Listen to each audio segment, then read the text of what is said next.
Have you ever heard of Noor Ashram? It was an old orphanage right in the heart of the city. Back then, it was always filled with the laughter of children. But one night in 1989, everything changed.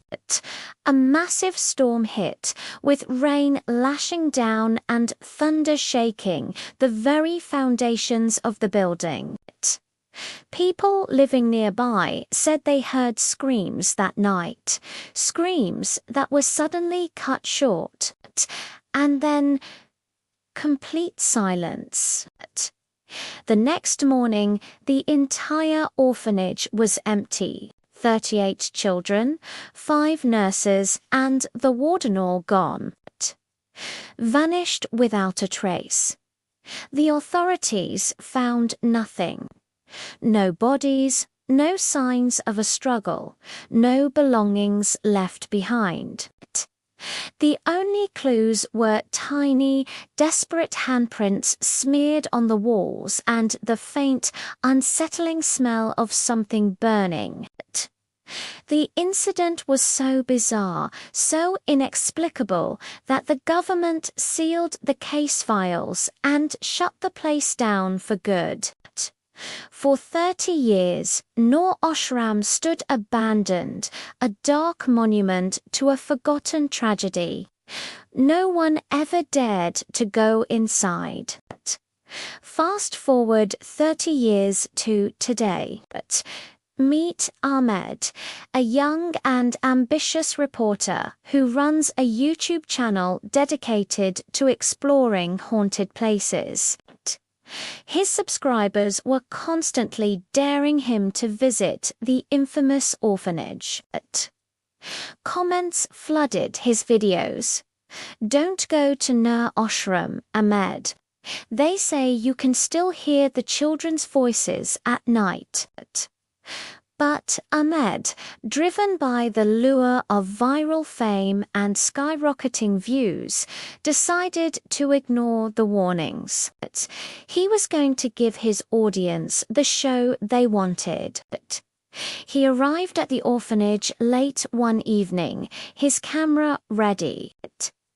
The massive iron gate was broken, its chains rusted through and hanging like dead snakes.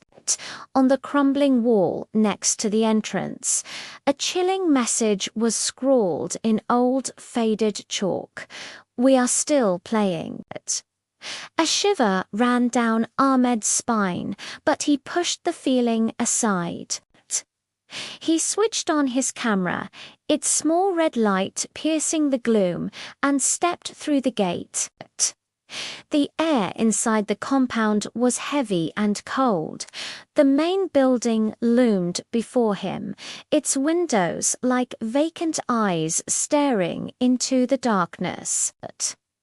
It felt like the entire place was holding its breath, waiting. As soon as Ahmed pushed open the heavy wooden door and stepped inside the main hall, he heard it, the distinct sound of footsteps from the floor above. Not one set, but many. Light, quick footsteps, like children running across the wooden floorboards. The old building seemed to groan and shake with the movement. Then came the laughter. It was faint at first, then grew louder, echoing through the empty halls. It sounded so real, so close, as if the children were hiding just around the corner, watching him, but there was no one there. The air was still, and dust motes danced in the beam of his flashlight. He cautiously made his way down a long corridor. The floor was littered with debris, overturned furniture, scattered papers, and broken toys. He noticed a large file rack that had toppled over, its contents spilled across the floor. Among the yellowed papers was an old leather-bound register. Ahmed picked it up and brushed off the dust. The last entry was written in a frantic, shaky hand. It read, "If the lights go out, run. They are watching in the dark." As if on cue, the single flickering bulb hanging from the ceiling sputtered, buzzed, and then went out, plunging the entire hall into absolute darkness.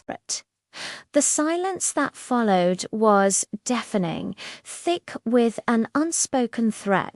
Ahmed fumbled for his phone, his heart hammering against his ribs. He switched on its flashlight, the narrow beam cutting a nervous path through the blackness. He swept the light across the walls, and his breath caught in his throat. There, projected onto the peeling paint, were shadows. The distinct silhouettes of 4 small children. But there were no children in the room. Just him. The shadows weren't static, they were moving. Slowly, unnaturally, they began to glide along the wall, inching closer to where he stood frozen in terror. One of the shadows, that of a little girl with pigtails, stopped directly in front of him. A soft, ethereal whisper seemed to come from the shadow itself, filling the air around him. "Did you come to bring us back?" The voice was a child's, but it held a chilling, ancient sorrow. The shock was too much. Ahmed cried out and dropped his phone, the light extinguishing as it hit the floor, leaving him once again in complete, suffocating darkness. After what felt like an eternity, his survival instinct kicked in. He found his phone, the screen thankfully intact, and scrambled away from the hall. He didn't know where he was going. He was just trying to put distance between himself and those horrifying shadows. He found a staircase leading down and descended into the orphanage's basement. The air down here was even colder, thick with the smell of damp earth and decay. In the center of the room was a large rusted iron cabinet. It seemed out of place. Driven by a desperate need for answers, Ahmed pushed against it with all his might. The cabinet scraped against the concrete floor, revealing a hidden doorway behind it. A secret room. He stepped inside. The walls of this small, windowless chamber were covered in strange, frantic inscriptions, scratched into the stone. One message stood out, written larger than the rest. "Do not save the children. Hide them instead. They are still looking for us." Who were they? Before he could process the words, a clicking sound came from the corner of the room.